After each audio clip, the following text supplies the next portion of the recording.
بسم الله الرحمن الرحيم سبح لله ما في السماوات وما في الأرض وهو العزيز الحكيم يا أيها الذين آمنوا لم تقولون ما لا تفعلون كبر مقتا عند الله أن تقولوا ما لا تفعلون إن الله يحب الذين يقاتلون في سبيله صفا كأنهم بنيان مرصوص وإذ قال موسى لقومه يا قوم لم تؤذونني وقد تعلمون أني رسول الله إليكم فلما زاغوا أزاغ الله قلوبهم والله لا يهدي القوم الفاسقين وإذ قال عيسى ابن مريم يا بني إسرائيل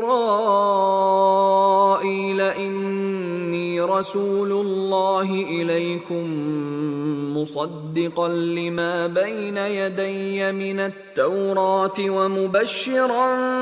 برسول يأتي من بعد اسمه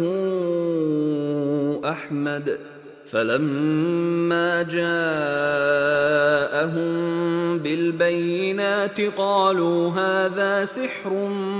مبين ومن أظلم ممن افترى على الله الكذب وهو يدعى إلى الإسلام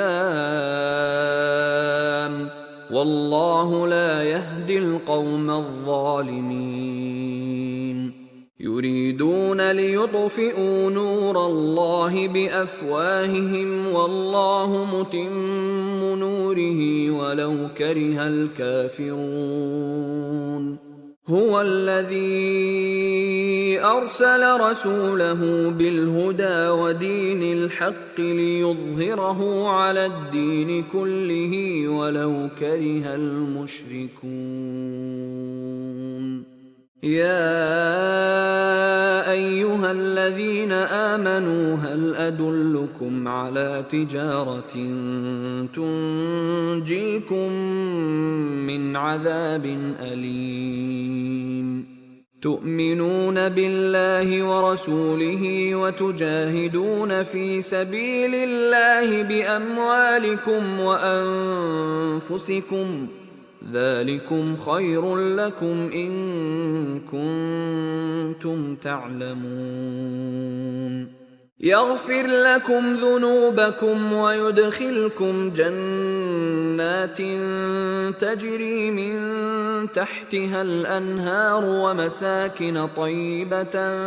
في جنات عدن ذلك الفوز العظيم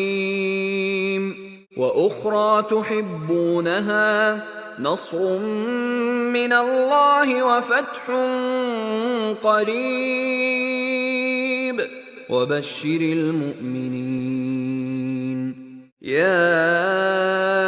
أيها الذين آمنوا كونوا أنصار الله كما قال عيسى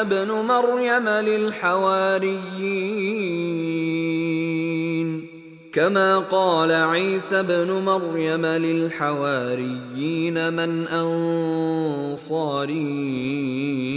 إلى الله